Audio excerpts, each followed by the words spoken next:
chances are if you're using ChatGPT, you're using it wrong or you're not using it as efficiently as you could. Whenever I go and talk to companies and when I'm delivering AI training, one of the first things I show them is something that I call the Risen framework.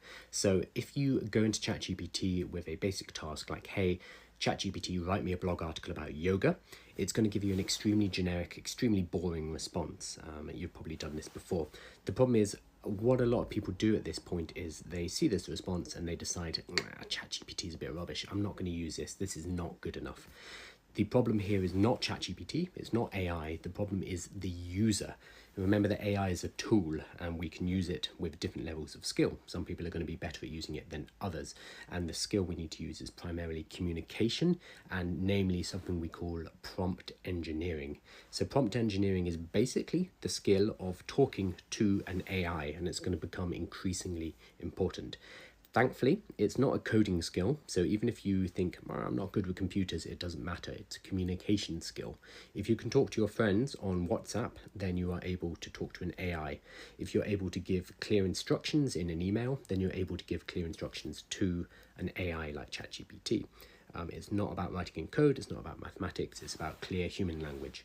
So what I like to teach people is something I call the Risen framework. So instead of having a very basic instruction prompt like write a blog article about yoga, I'll always start with R, which is role at the beginning. This is saying act as a certain type of person. So act as a professional copywriter or act as an SEO optimizer who prepares blog articles, for example. I would start all my prompts with this. So act as a professional copywriter and write me a blog article about yoga.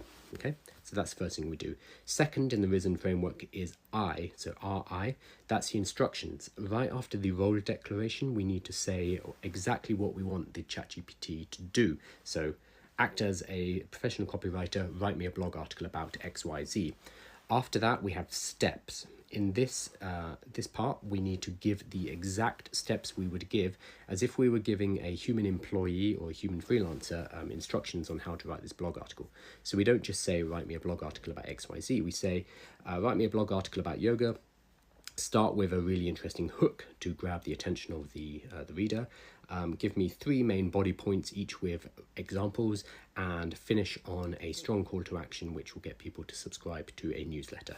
So we give these steps and we specify exactly what we want to see in our blog article. Following on from this is the E of Risen, so RISE. This is end goal.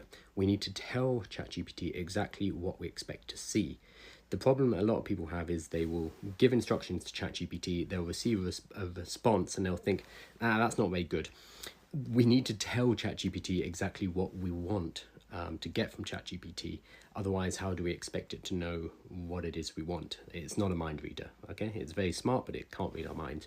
So we need to say exactly what we want. So in the end goal, I would say something like, this blog article is aimed at intermediate yoga practitioners who are looking to get better at their, I don't know enough about yoga, get better at their yoga. We'd give the exact end goal in our prompt.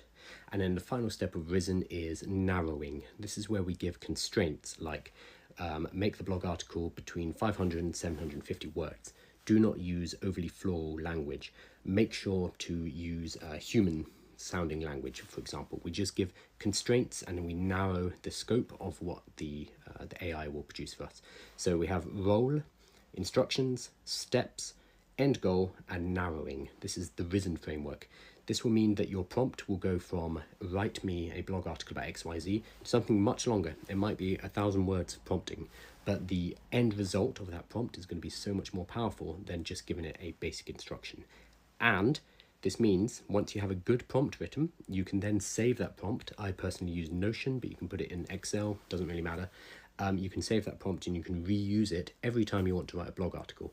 So you start to build up a library of prompts for your business.